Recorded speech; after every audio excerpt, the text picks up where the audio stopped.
Spirit of Halloween, So Flow Forever Costume, Pizzaverse Edition. New from Spirit of Halloween and the Pizzaverse, the costume nobody asked for, but Florida demanded. Introducing the So Flow Forever costume, perfect for anyone who's ever yelled at a Dunkin' employee, argued with a stop sign, or thinks Bluetooth earpieces make you look important. Comes complete with shady sunglasses for when you're too cool to make eye contact, a Bluetooth headset for yelling at ghosts in parking lots, and yes, the infamous pool stick. Warning, prop only. Don't go full SoFlo. Bonus feature, 99% humidity, 2% accountability, and illegal immigrant status.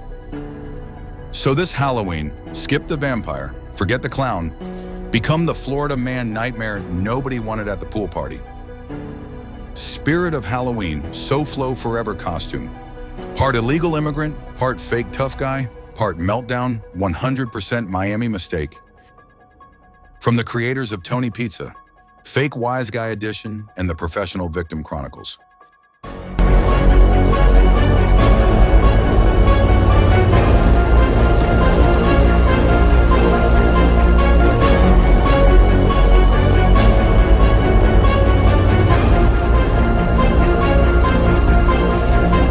Analyzing Evil, Commodus, The Psychology of Weakness, Masquerading as Power. A Bambi's Twisted Tales and Pizzaverse Studios production. The Empire was eternal, at least that's what they told themselves. Marble, legions, gold, everything looked unbreakable. But no empire dies from the outside, sweetheart. It dies when the rot starts inside the throne. Commodus wasn't born a monster. He was born a disappointment with potential. The son of Marcus Aurelius, a man so revered they called him the Philosopher King, a ruler who sought balance, order, reason. And then there's Commodus, hungry for affection, addicted to attention, and allergic to effort. The story ain't about Rome. It's about the moment history realized that even the greatest empire can fall to a man who never grew up. The seed of inadequacy. From the moment he could walk, Commodus was compared to the old man. Marcus wrote books, won wars, quoted Stoic philosophy. Commodus broke toys, demanded praise, and measured love in applause.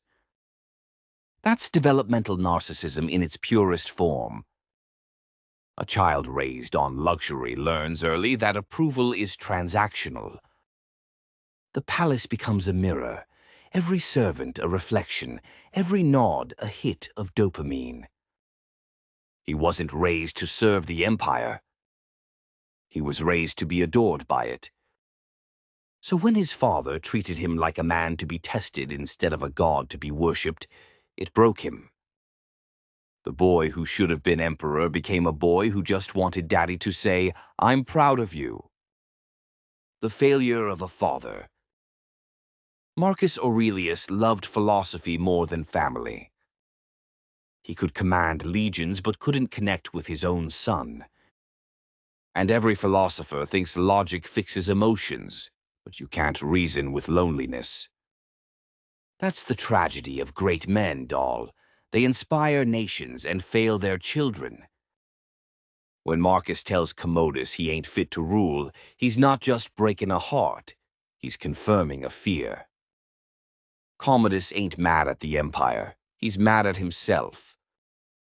But he can't face that, so he redirects it outward. That's reactive narcissistic rage. When rejection meets entitlement, it don't end in therapy, it ends in murder. So he strangles his father, not just for power, but for closure. He kills the man whose love he could never earn. The crown of insecurity. Once the old man's gone, you'd think he'd finally be happy, right? Wrong.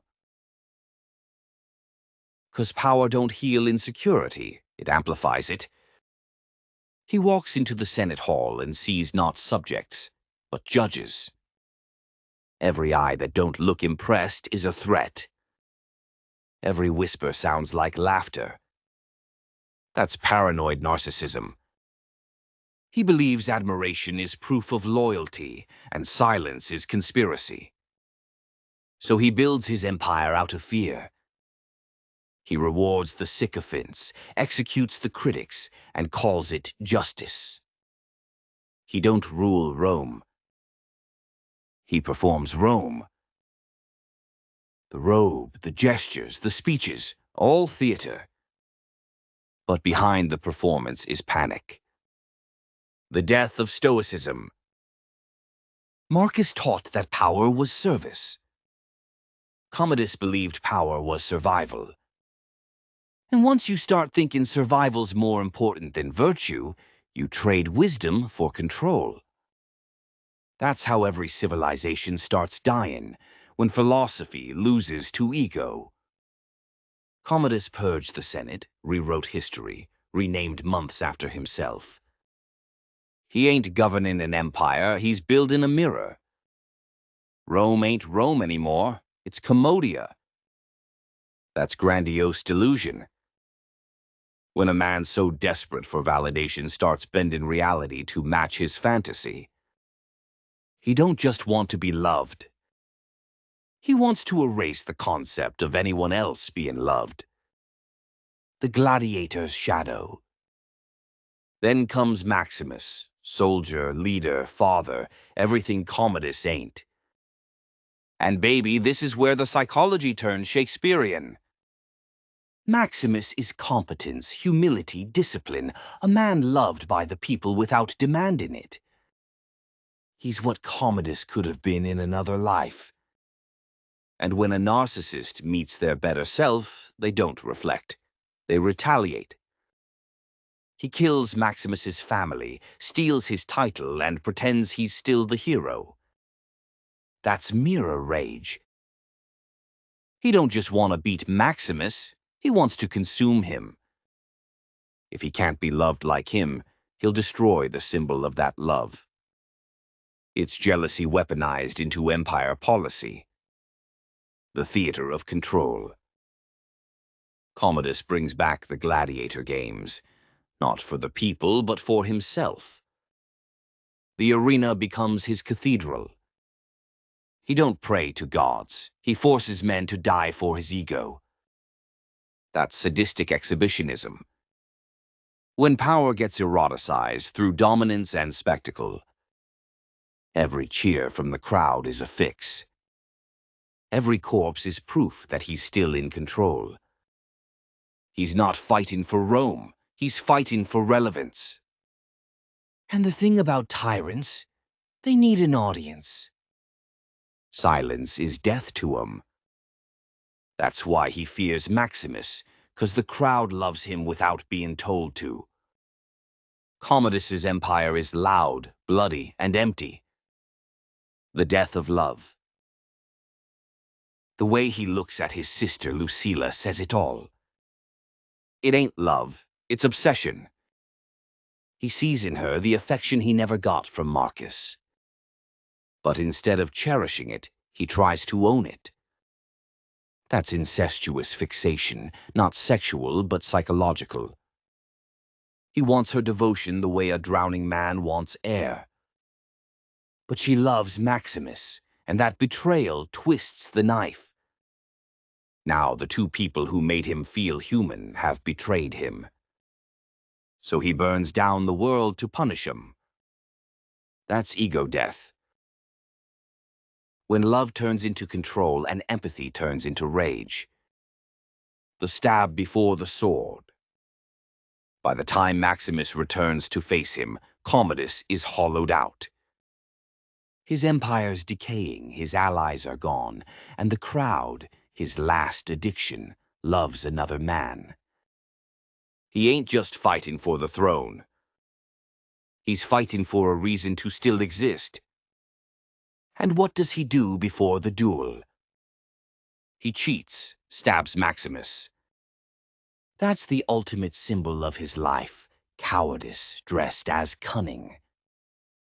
He can't win fair. He can't lose with dignity. So he tries to rewrite fate one last time. And when Maximus kills him, it ain't justice. It's mercy. It's the end of the illusion. The fall of an empire. Commodus dies gasping for attention, not air. He looks up at the crowd, desperate for someone to clap. That's the final stage of narcissistic collapse, when the performance ends and the audience walks out. The emperor's dead, but Rome ain't mourning. They're relieved. His reign leaves a crater, but also a lesson. When power gets handed to weakness, weakness destroys everything around it. Empires don't fall from enemies. They fall from ego. The psychology of legacy. Marcus Aurelius left behind wisdom. Commodus left behind warning. He shows what happens when privilege meets insecurity. When love gets replaced by applause. When leadership becomes performance art. Every generation's got its Commodus, someone who mistakes control for greatness. And every time the story ends the same.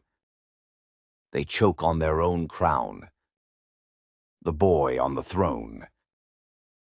Picture him for a moment, sitting in that golden chair, torches flickering, Rome stretching out beneath him. He's got everything he ever wanted. And he's never been more miserable. That's the core of Commodus. He don't represent evil, he represents emptiness. The emptiness that comes when you inherit the world, but never earn yourself. He's proof that power without identity is poison. And love without limits turns to obsession. He didn't want to rule Rome. He just wanted to matter. This has been a Bambi's Twisted Tales and Pizzaverse Studios production, where we peel back the robes, polish the marble, and show you what really rots underneath the crown. So hit subscribe, pour one for Marcus, and remember, cupcakes. Real strength don't scream for applause. It don't strut in gold.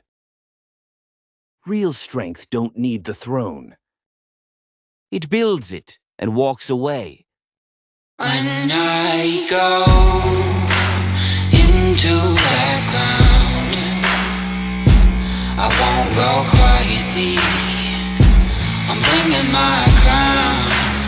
When I go into that ground, oh, they gotta bury me face down. From the rubble, what do I see? There's a whole damn army thinking that they're gonna harm me, saying that I'll never get free. Oh, I got troubles, they won't let me be. But I won't get tired, set the town on fire till my troubles got trouble with me.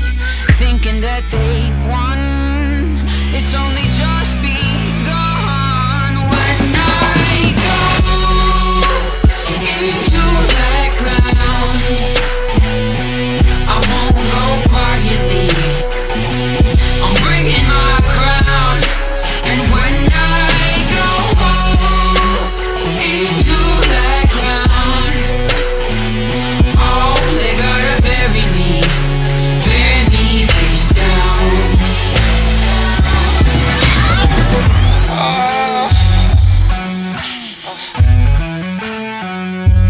I've been on the run since I was a boy, but now I'm done running, got another thing coming. Watch my enemies get destroyed. Oh, I got troubles of more than one kind, but I never sleep. Gotta bury me 6 feet deep where the sun don't shine. Thinking that they've won, it's only just begun. When